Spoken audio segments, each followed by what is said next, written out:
की गाया गाँव की सारी बढ़ के सखियों की चढ़ाई मेरी नमस्कार। देहरादून दूरदर्शन आज से एक विशेष कार्यक्रम की श्रृंखला धरोहर नामक प्रस्तुत कर रहा है, जिसमें आपकी मुलाकात कला, साहित्य, संस्कृति, रंग कर्म से जुड़ी हुई विभूतियों के बारे में हम कर्मशः करवाते रहेंगे। आज इस श्रृंखला का आगाज़ हम गढ़वाल के वरिष्ठ वयोवृद्ध गीतकार, गायक, नाटककार श्री जीत सिंह नेगी जी से करवा रहे हैं। नेगी जी किसी परिचय के मोहताज नहीं हैं, फिर भी आज की युवा पीढ़ी को उनके द्वारा किए गए सांस्कृतिक योगदान के बारे में बताना आवश्यक समझते हैं। विगत 66 वर्षों से आपने गढ़वाली गीत संगीत की धुनों में सैकड़ों गीत अपनी मधुर आवाज़ में गाकर देश विदेश में बसे प्रवासी उत्तराखंडियों का ध्यान अपनी संस्कृति की ओर आकर्षित करवाया है। उत्तराखंड की लोक संस्कृति, गीत संगीत को पहचान दिलवाने में आपका बड़ा योगदान रहा है। आज भी इस क्षेत्र से जुड़े कलाकार आपके मार्गदर्शन में अग्रसर हो रहे हैं। जैसे कि सुयाल जी ने अभी बताया कि आज हम गुरुजी नेगी जी के घर पे उनके साक्षात्कार के लिए और उनके जीवन के अनछुए पहलू पर प्रकाश डालेंगे। आइए, स्वागत है आपका। आपका जन्म कहाँ हुआ और आपकी शिक्षा और पढ़ाई कहाँ हुई?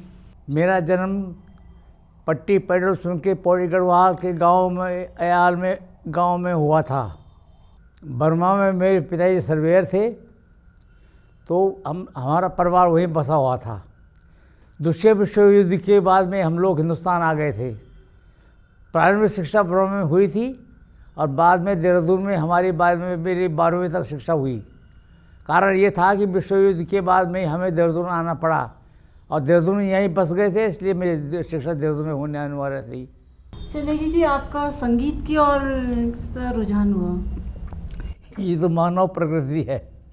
बचपन में अपने गांव के घसियानियों के, पनियानियों के गीत सुना करता था, तो वो गीत हम भी, हमारे गांव के चौतरे में लोग, महिलाएं, पुरुष लोकगीत गाया करते थे, तो उनको सुना करता था। उससे मैं भी प्रेरित हो गया। धीरे धीरे बाद में हम लोग जब बर्मा चले गए थे तो फिल्मों की तरफ मेरा रुझान हो गया। अब बड़े बड़े गायकों के गीत, के.एल. सहगल, सुरेंद्र, ऐसे गायकों का गीत गाया करता था और वो जनप्रिय भी हुए वो गीत। लोग भी सुनते थे मेरे मुंह से। आपके कई गीत होंगे लिखे हुए, तो आपके कौन सा लोकप्रिय गीत कौन सा है?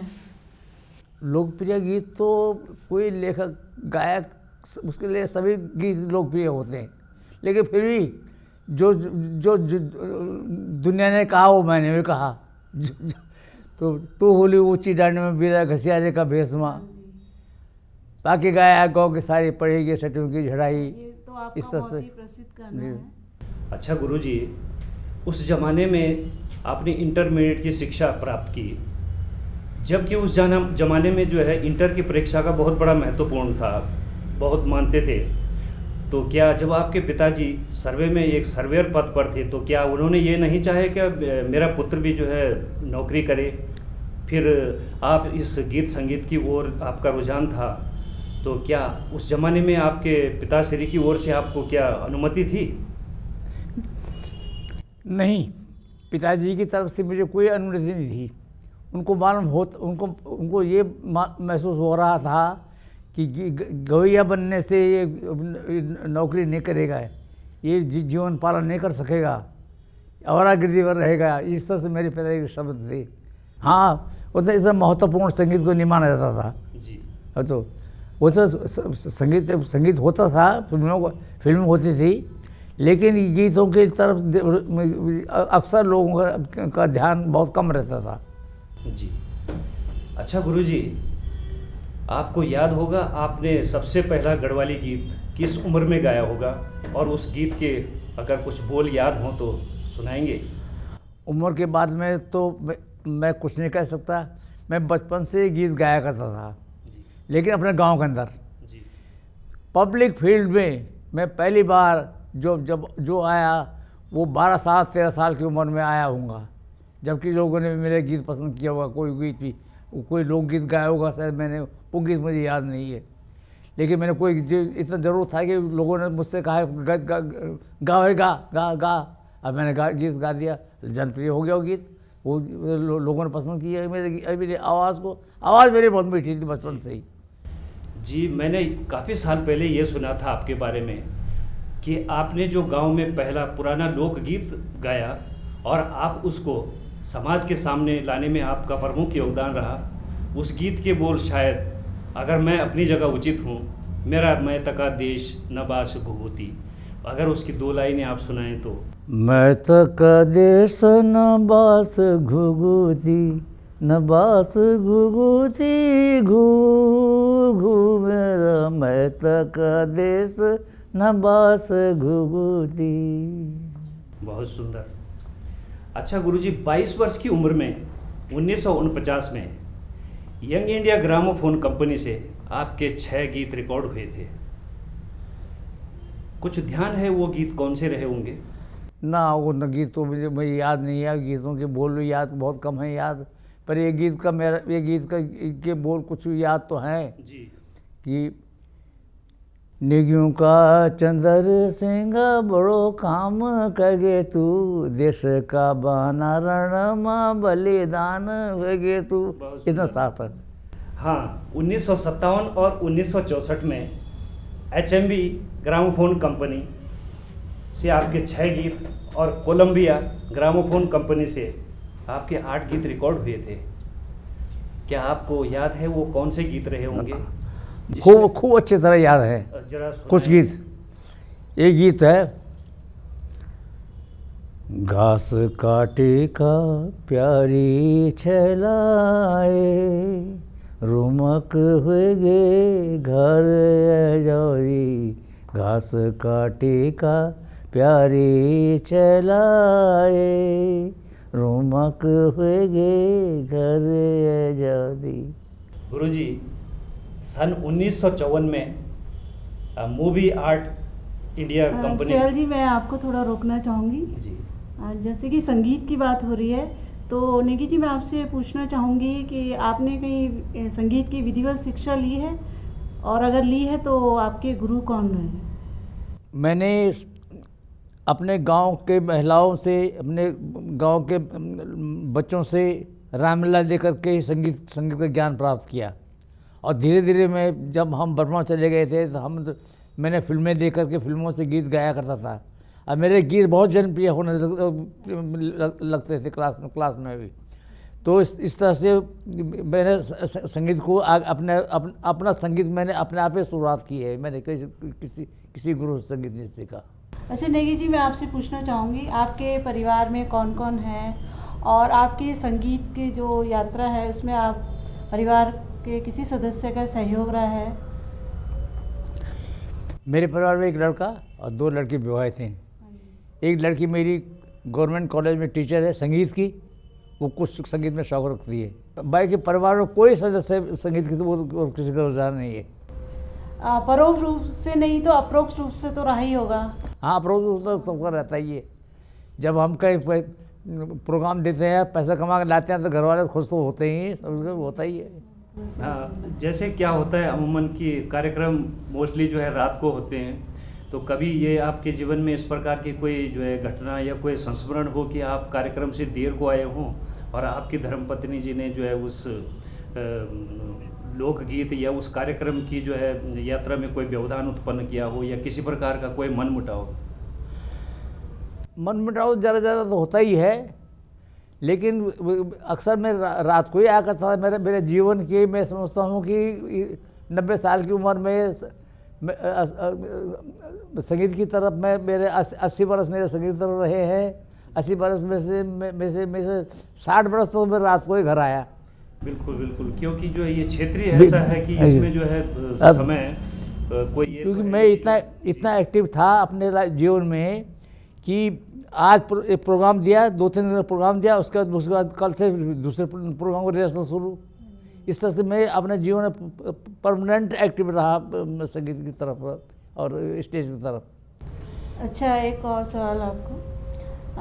जैसे कि आप दिल्ली, चंडीगढ़ और भी कई बर्मा, कई शहरों में आपका रहा है, तो मैं ये जानना चाहूँगी आपका फिल्मों की तरफ रुझान ना होकर आपने अपनी मातृभाषा और लोकगीतों पे आपका ध्यान गया, तो इसकी क्या वजह है?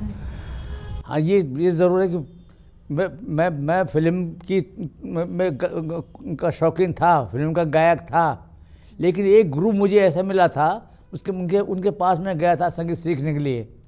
जब सरगम सीखने लगा, 7 दिन हो गए लगातार से सारे गाँव पता नहीं सा। मैंने गुरुजी क्या 7 दिन हो गए अब पता नहीं साहिब पर लगे हुए, अब बस संगीत सीख लिया। मैंने कहा अच्छा सा बताओ को, तो सा, अच्छा माँ, अब मिसारे गा माँ, ऐसा नहीं डायरेक्ट बोलो। नहीं देखो, इसी तरह स्वर ज्ञान नहीं है तुमको, इसलिए ये सरगम सीखने में ही तुम्हें कई महीने लग जाएंगे, तब तुम्हें संगीत का पूरा ज्ञान होगा। तो अब उसी को मैं संगीत छोड़ दिया। तुम क्या काम करते हो? मैंने कहा मैं यहाँ ग्रामोफोन रिकॉर्डिंग करने आया था। ग्रामोफोन रिकॉर्ड करने, गीत गाने?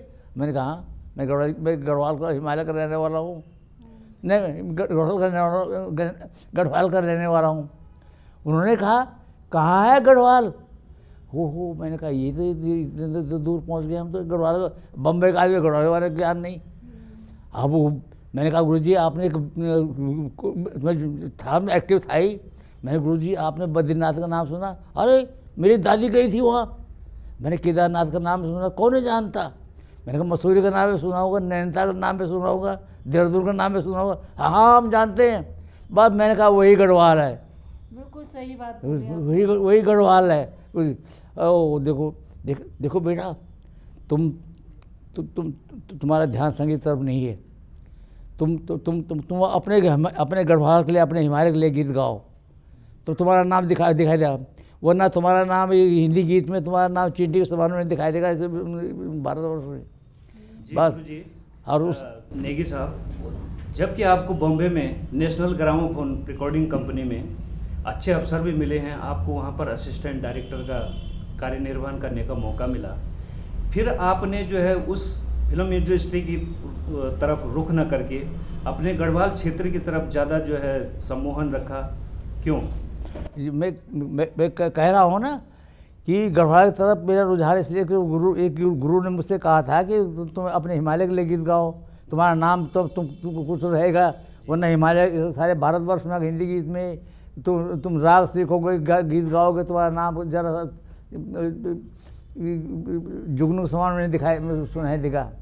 इस तरह से तुम कम से कम अपने हिमालय के लिए, अपने गढ़वाल के लिए गीत गाओ, तो तुम्हारा नाम कुछ रोशन होगा। और वहाँ में जो फिर दूसरी बात और क्या हुआ कि जब मैं गीत गाता था, गढ़वाली गीत मैंने कुछ रचना की और लोग जनप्रिय होने लगे। और अब जब वो गीत दूसरे हजिए वो गीत सुना जी, अब वही गीत सुना जी, पढ़े गीत गीत गए छो गीत सुना। मैंने कहा ये तो ज़्यादा अच्छा प्रोत्साहन मिल रहा है मेरे को। और फिर मैंने दूसरा गीत नई रचना शुरू कर दी, फिर तीसरी रचना शुरू कर दी, और वो रचना भी जनप्रिय होने लगी। तो धीरे धीरे होते होते यानी जनता ने मुझे प्यार दिया, उस प्यार को से ही मैं आगे बढ़ा हूँ। मेरा और कोई गुरु नहीं रहा संगीत की तरफ। सन 1962 में जब भारत और चाइना की लड़ाई हुई, तो शायद काफ़ी वर्ष पहले आपन बताए छो, तो वो याद होनी चाहिए कि भारत चीन का युद्ध का दौरान आपन सैनिकों ते प्रेरित करना तय ये गीत गाए छो, पाकी गए न गाँव की सारी, पड़ी गई सटियों में झड़ाई मेरी कमला। क्या यह सही बात है? और अगर सही बात है तो आप 2 लाइन जरा सुनाते हैं, हमारा श्रोता होता है। हाँ सही बात है। और सनबॉस की लड़ाई में सैनिक लोग है, तो सैनिक देखिए हमारे सैनिक लोग का काम करना चाहिए। गढ़वाल बटर लैंड कश्मीर युद्ध में चैन युद्ध में सही जगह गाए। तो गीत एक गायक का, एक लेखक के नाम से गायक के रूप में एक सही से कि वो एक भाव जरूर प्रकट होला। तब मिल गया था कि पाक गाया गाँव के सारी पाके गाया, गाँव के सारी पड़ी गे सचों की चढ़ाई मेरी कमला। पाके गाया गाँव की सारी पड़ी गे सचों की चढ़ाई मेरी रुकमा।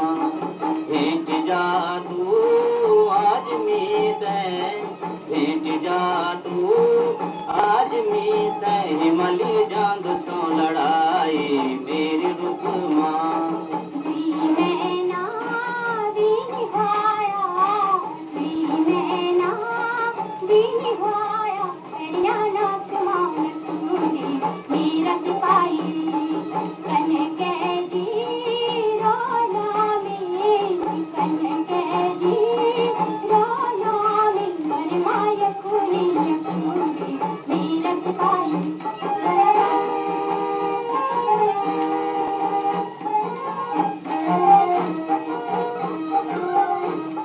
बाल कुंगरी मुखड़ी को बाल कुंगरी मुखड़ी को हिमाली रंग ना सुखे मेरी रुकमा। धर्म म्यारो आज योगी चा धर्म म्यारो आज योगी चा झूमी देश को सिपाही मेरी रुकमा।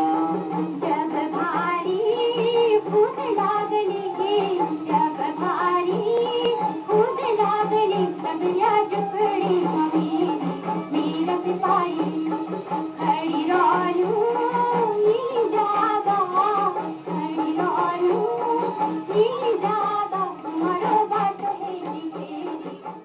अच्छा नेगी जी, दिल्ली आर्य रघुमल कन्या पाठशाला में आपन लड़कियों ते संगीत की शिक्षा देनी, तब आपकी उम्र वे टाइम 28 वर्ष की है और 28 वर्ष में बहुत युवा रहे वाला आप संभव तो वे दौरान वो लड़कियों ते जब आपन वर्कशॉप देनी वो ते संगीत की शिक्षा देनी तो कोई संस्मरण कोई अनुभूति? हाँ, रघुमल आर्य कन्या पाठशाला में एक टीचर थे,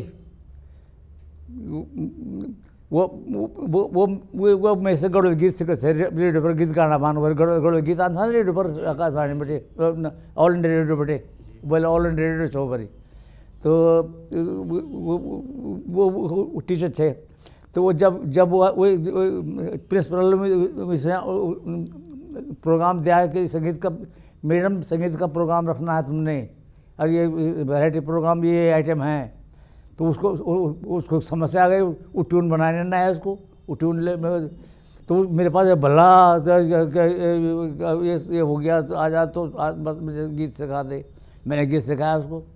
अब वो मैंने गीत का सावल ये रंग भरी रस भरी रसीली रे तो आई प्रिंसिपल ने कहा, तो मैंने कहा मैंने ट्यून बना दी, रंग भरी रस भरी रंग भरी रस भरी ओ रंगीली रसीली रितुआई। तो मैंने वो गई वहाँ गई, वो मैंने वो सिखाया उसको, मेरे साथ ठीक आ रही। स्कूल में गई वो क्लासिकल सिखाते थे ना, वो क्लासिकल उसको ज्ञान उतना ही था, सा गा रो ई अधार सकल इस तरह से। तो संगीत का पूरा ज्ञान नहीं उसको लेकिन टीचर थी वहाँ, सरगम उसके खूब अच्छे थे उसके। तो उसने वहाँ जब आप रंग भरी रस भरी गीत गाना था, वहाँ रंग भरी रस भरी रंग सारे ग म प। अच्छा नहीं तो वो आगे बोल रहा हूँ तो पूरा सुना देता हूँ। तो अब शाम को गाए, अरे भैया तूने क्या गीत सिखा दिया, उसने तो पसंद ही नहीं किया। मैंने कहा मुझे बुलाओ, हाँ भाई कैसे पसंद नहीं किया गया। तो उसने परमिशन लेकर के मुझे बुलाया गया। मैंने जब गाया गीत तो प्रिंसिपल कह रहे कि हो आपने सारे आइटम आपने बनाने हैं, ठीक करनी है, इनका बस का नहीं है, आपको इनके बिहाफ में आपने काम करना है। मैंने कहा मैं स्वीकार है। रघुमल आर्य कन्या पाठशाला में मैं संगीत निर्देशक के रूप में अपनाया गया और वहाँ वो कलाकार बड़े सुंदर सुंदर कलाकार थे, तो उनके साथ दिल भी बहल जाता था सिखाने में भी और गाने में भी। और अच्छा भी लगता था। अच्छा नेगी जी, देहरादून में जब आप आए ना तो सन 1983 में पर्वतीय कला मंच की स्थापना हुई। तो कुछ याद छ कि ये पर्वतीय कला मंच में को कलाकार साथी रहे वाला आपका दगड़ी, शायद ये में कुछ अखिल गढ़वाल सभा का भी सदस्य रहे। हाँ, पर्वत कला मंच में ठाकुर वीर सिंह जी छाया प्रेसिडेंट। आप प्रोत्साहन मुझे दिया, मुझे बोल के सब मिकल काम करना वो अच्छा लायन क्लब का मेंबर बिछाओ। तो वो तो ठाकुर वीर सिंह जी ने अध्यक्ष बने कि मिले कि एक संस्था बना दिया यहाँ पर्वतीय कला मंच का नाम। अध्यक्ष मेरे ख्याल से ठाकुर साहब रहे वाला, महासचिव आप बनाए सन 83 में हो ना पर्वतीय कला मंच जी। और तो वहाँ के बाद में ये आनंद प्रसाद बडोला, हर्ष पर्वतिया, शिव प्रसाद पोखरियाल, भगवती प्रसाद पोखरियाल, केशव अनुरागी, राम प्रकाश, पूर्णम बडोला, शैल बडोला, जागृति डोभाल, प्रिया डोभाल, प्रिया उनियाल, रेखा उनियाल, इस लड़की से जो ये अब ये काफ़ी अच्छी जनप्रिय लड़की हुई है स्टेज में। ये कोई बम्बई से नहीं, कोई कक्षिन शायद तो ये जागृति डोभाल भी रहे वाली। अब तो चटर्जी हाँ बोलो जागृति डोभाल बनो सो मिलना हो तो ले लूँ। अच्छा नेगी जी, मैं आपसे पूछना चाहूँगी, आपने कई गीत नाटक लिखे हैं, तो कितने गीत नाटक लिखे होंगे आपने, आप बताएंगे? गीत तो मैंने कितने लिखे हैं वो तो मैं नहीं गिन सकता, न बता सकता। मैं आकाशवाणी में हर हफ्ते में मेरे एक प्रोग्राम होता था, तो दो गीत गाने पड़ते थे। और इस तरह से जीवन बीत गया मेरा। तो इसमें न कि हजार से ऊपर गीत लिखे होंगे, रचना की होगी। कोई गीत लिखे गाया और फाड़ के फेंक दिया। कुछ गीतों की पुस्तक छप गई थी, कुछ गीत अखबारों में छप गए थे। लेकिन उसके बाद में आपने क्या पूछा था दूसरा सवाल कि कितने गीत नाटक लिखे होंगे? हाँ, अब ना तो गीत लिखे जब जब जब गीत गा के मैंने सोचा कि नई चीज़ क्यों ना करूं, फिर मैंने गीत नाटक शुरू कर दिए। तो गीत नाटक रामी एक लोक गाथा थी बहुत पुरानी गढ़वाल की, बोला बोरा ने क्या तेरे नौचा बाटा गुडाई कख तेरे गौचा। तो ये उस पर मैंने एक गीत एक नाटक एक अंकी नाटक बनाया लिखा, बहुत ही जनप्रिय हुआ वो। औरतें तो आंसू पहुँचने लग गई थी वो नाटक देखे। तो वो गीत रामी, तब उसके बाद जब रामी जनप्रिय हो गई तब मैंने लिखा जीतू बगडवाल। गढ़वाल का एक बहुत प्रसिद्ध गायक था जीतू बगडवाल। तो जीतू बगडवाल तब उसके बाद एक सेनानी था जिसे जो मलेसा गांव में कूल लाया था, ढेर फलांग लंबी कूल, पहाड़ तोड़ कर पहाड़ चेक करके माधव भंडारी के पर मलेसा के कूल लिखे गई थी, बनाया नाटक। उस नाटक का प्रदर्शन उसका नहीं, इन सब नाटकों का प्रदर्शन बॉम्बे, जयपुर, इलाहाबाद, लखनऊ, चंडीगढ़, मेरठ, देहरादून, मसूरी तो कॉमन चीज़ थी। गुरुजी, आपने इतने नाटक लिखे हैं, गीत संग्रह लिखे, जिसमें कि जो है मलेथा की कुल नाटक बहुत आपका प्रसिद्ध रहा। उसमें 1970 में आपको शायद सम्मानित भी किया गया। तो याद है कुछ उस सम्मान समारोह के संस्मरण? गीत नाटिका थी वो, उसमें कौन सा प्रमुख अंग आपको जो है गीत का लगा? माधव सिंह भंडारी की मलेथा की कुल से। माधव सिंह भंडारी लेखक के लिए सभी गीत प्यारे होते हैं जी। हमें मुझे सभी गीत उससे अच्छे लगे हैं। लेकिन इतना ज़रूर है कि ये एक गीत अच्छा लगता है। एक दिन मैं उस गीत पर रो पड़ा था अपना भी लिखते ही, जिंदगी चरण भूमि रणवीर छे तू, एक रण जीती है को रण एगेयू। रुक्मणी बोलती है माधव भंडारी जी। जब माधव भंडारी जी को बुलावा आता है तिब्बत वार का युद्ध का, और तो माधव भंडारी घर छोड़ के भागता है काम। तो उस वो गाते हैं जिंदगी चरण भूमि रणवीर छे तू।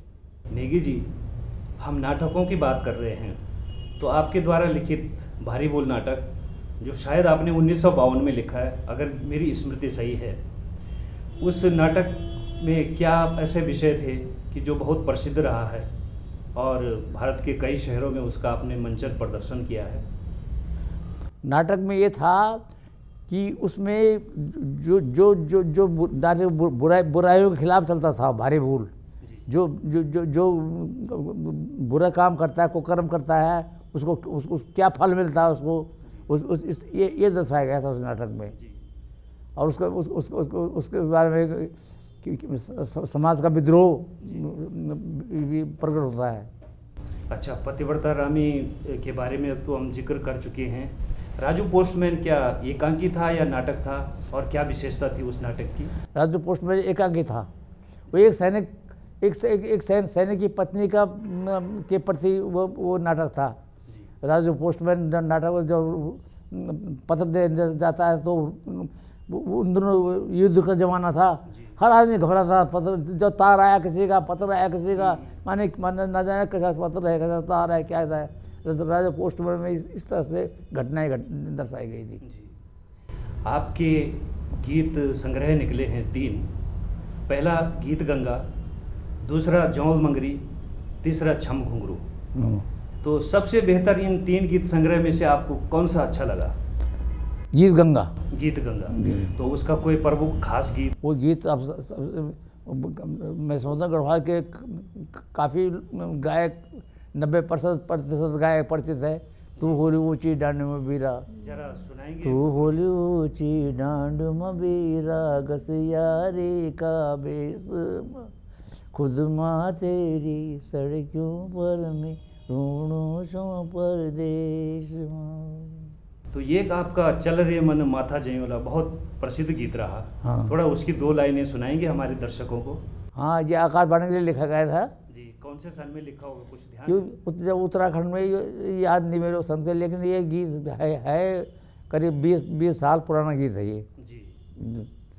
चल रे मन माथा जयोला, कैलाशों की चौमा, बैठी होली गौरा भवानी, शिव जी का पाऊँ रे, चल रे मन माथा जयोला।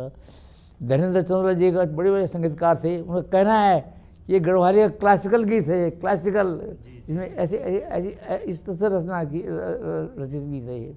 नेगी जी, मैं आपसे पूछना चाहूँगी कि आपका युवा पीढ़ी के लिए क्या संदेश होगा?